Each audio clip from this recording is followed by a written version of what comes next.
जब खबर उठेगी।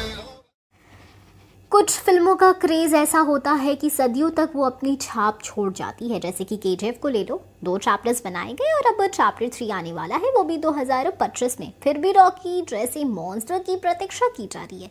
फिर आदित्य चोपड़ा की स्पाई यूनिवर्स की वॉर 2 भी 2025 में ही आने वाली है, पर फिल्मों की अपडेट्स की वजह से वो चर्चा में है।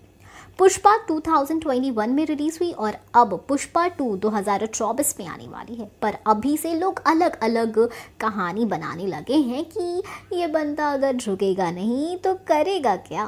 टाइगर 3 अभी कुछ दिनों में दिवाली पर आ जाएगी और फिर भी लोग एक एक बात को लेकर कहानी बनाने में लगे हुए हैं। ये सब एग्जाम्पल्स देने के पीछे की वजह चाहिए ये है कि मूवी के प्रीक्वल्स किस तरह से छाप छोड़ते हैं, ताकि हम आने वाली सीक्वल्स को लेकर दिमाग लड़ाए, इंतज़ार करें।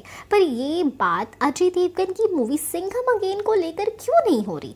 पहले तो रोहित ने अपने सिंघम और सूर्यवंशी को छोड़कर बाकी सबके पोस्टर्स रिवील कर दिए, जिसमें दीपिका पादुकोण का भी पोस्टर है जो कि शक्ति शेट्टी बनने वाली है। वो पोस्टर देखने के बाद कन्नड़ फिल्म बुलेट रानी की याद आ गई। उसमें ऐसी ही फियरलेस एटीट्यूड वाली पुलिस ऑफिसर दिखाई गई है। दीपिका का पोस्टर भी उसी तरह का है, जिसमें दुश्मन को खत्म करने की खुशी है, पर ये खुशी आउट ऑफ कंट्रोल दिखाई दे रही है और बुलेट रानी भी ऐसी ही कुछ है। तो इस तरह से रोहित की हर मूवी में कभी रेफरेंस, कॉपी या इम्प्रेशन ऐसे शब्द होते ही हैं, ओरिजिनल शब्द की कोई जगह ही नहीं होती।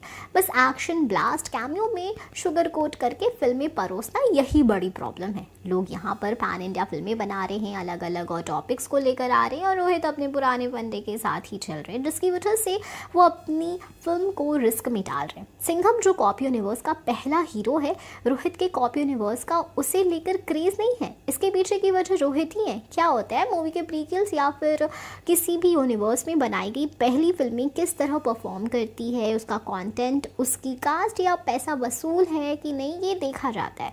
और तभी ऑडियंस अगले पार्ट को लेकर एक्साइटमेंट दिखाती है, क्योंकि सब कुछ ऑडियंस के ही हाथ में होता है। अब उनके यूनिवर्स की पहली मूवी सिंघम एक रीमेक मूवी है। सिंघम रिटर्न का भी वही हाल है। सिम्बा जूनियर NTR की तेलुगु फिल्म टेम्पर का रीमेक है, और सूर्यवंशी तो कंटेंट के मामले में एवरेज थी।